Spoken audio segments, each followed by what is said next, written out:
இந்த வீடியோவில் இலங்கை என்ற தேசத்தை குறித்து நாம் பேச இருக்கிறோம். இலங்கை தேசம் வரலாற்று ரீதியா நமக்கு ஒரு முக்கியத்துவம் வாய்ந்த தேசம். ஏனென்றா நம்ம நாடு அமைந்திருக்கக்கூடிய தெற்கு ஆசியா என்ற பகுதியில நமக்கு அண்டை நாடா அமைந்திருக்கக்கூடிய ஒரு தேசம் தான் இலங்கை தேசம்.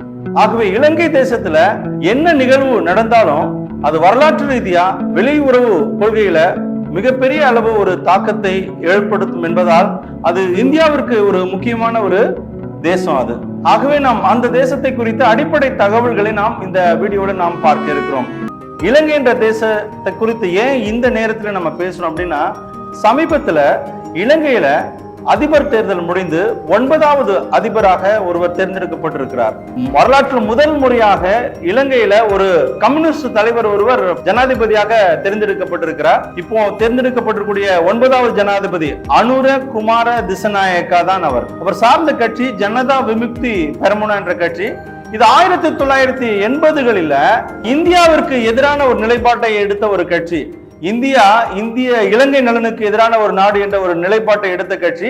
1987ஆம் வருடம் ராஜீவ்காந்தி ஜெயவர்தன ஒப்பந்தம், இந்தியாவிற்கும் இலங்கைக்கும் இடையே ஏற்பட்ட அந்த ஒப்பந்தத்தை கடுமையாக எதிர்த்த ஒரு கட்சி தான் இந்த ஜனதா விமுக்த பெரமுனா. அதனால இவர் எதிர்காலத்துல இந்தியாவுக்கும் இலங்கைக்குமான உறவுகள் இவருடைய ஆட்சி காலத்துல எப்படி இருக்குன்றது ஒரு கேள்விக்குறியாக இருக்கிறது. ஆனா இவர் கடந்து வந்த பாதை பாத்தீங்கன்னா மிகவும் ஆச்சரியத்தை தருகிறது. ஒரு எளிமையான ஒரு நடுத்தர குடும்பத்தை சார்ந்தவர் தான் இந்த அனுர குமார திசநாயக்கா. கடந்த அதிபர் தேர்தலையும் இவர் போட்டியிடுறார். 2019வது வருடத்துல இலங்கையில அதிபர் தேர்தல் நடக்குது. அந்த தேர்தல்ல இவர் போட்டியிடுறாரு. இவர் பெற்ற வாக்குகள் எவ்வளவு தெரியுமா? 3.16% தான். வெறும் 3.16% கடைசி அதிபர் தேர்தலில் பெற்றவர் இன்னைக்கு இலங்கையினுடைய 9வது அதிபராக பதவி பிரமாணம் எடுத்திருக்கிறார். அப்ப எப்படிப்பட்ட ஒரு ஆச்சரியமான ஒரு பர்சனாலிட்டியா இவர் இருக்கிறார் பாருங்க.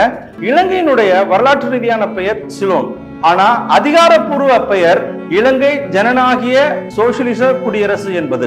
இது எந்த வருடம் சுதந்திரம் பெற்றது அப்படின்னு பார்த்தோம்னா 4th February 1948. இந்த சுதந்திரம் முழுமையான சுதந்திரம் இல்ல, பிரிட்டனுடைய டொமினியனா தான் அந்த இலங்கை தொடர்ந்து இருந்தது.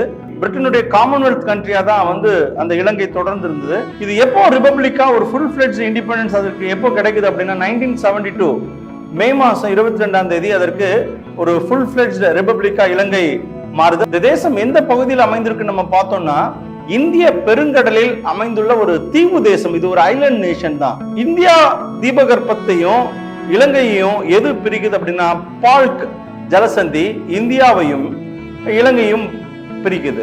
இங்க யாரு அதிகமா வசிக்கிறார்கள் என்று பார்த்தால் சிங்கள மொழி பேசும் மக்கள் அதிகமா வசிக்கிறார்கள். அவர்களுக்கு அடுத்து இலங்கை தமிழர்கள் இருக்கிறாங்க. அப்புறம் இலங்கை மூர்ஸ், அதாவது இலங்கை முஸ்லிம்கள் இருக்கிறார்கள். அப்புறம் இந்திய தமிழர்கள் இருக்கிறார்கள். இப்படி பலதரப்பட்ட மக்கள் வசிக்கக்கூடிய ஒரு நாடாக இலங்கை இருக்கிறது.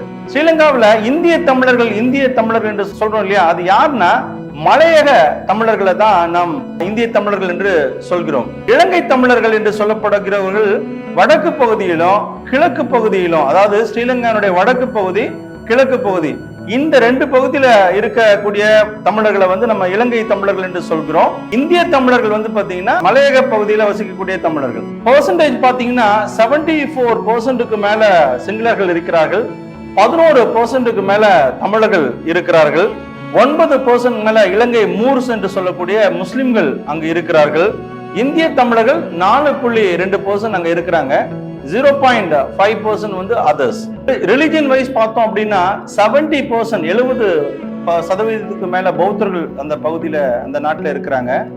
12% மேல இந்துக்கள் இருக்கிறார்கள். 9.7% பாத்தீங்கன்னா அந்த தேசத்துல முஸ்லிம்கள் இருக்கிறார்கள். 7% மேலாக கிறிஸ்தவர்கள் வசிக்கக்கூடிய தேசமாக அந்த தேசம் இருக்கிறது. அபிஷியல் கரன்சி பாத்தீங்கன்னா ஸ்ரீலங்கன் ருப்பி என்று சொல்வார்கள். இதனுடைய கேபிட்டல், இதற்கு 2 கேபிட்டல் இருக்குது. ஆச்சரியமா இருக்குது இல்லையா? ஸ்ரீலங்காவுக்கு 2 கேபிட்டல். ஒன்னு கொலம்போ தான் பாத்தீங்கன்னா executive and judicial capital of Sri Lanka. இன்னொரு கேபிட்டல், அதாவது லெஜிஸ்லேட்டிவ் கேபிட்டல் இருக்கு, அங்கதான் ஸ்ரீலங்காவுடைய பாராளுமன்றம் இருக்கிறது.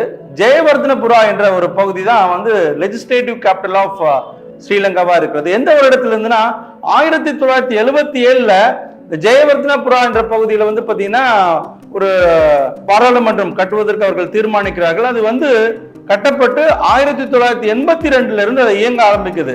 ஸோ ஜெயவர்தனபுரா தான் வந்து பாத்தீங்கன்னா லெஜிஸ்லேட்டிவ் கேபிட்டல் ஆஃப் ஸ்ரீலங்கா. ஸ்ரீலங்கனுடைய அபிஷியல் லாங்குவேஜ் சிங்களம், தமிழ். ஆனா ஆங்கிலம் அந்த தேசத்தில் அங்கீகரிக்கப்பட்ட ஒரு மொழியாக இருக்கிறது.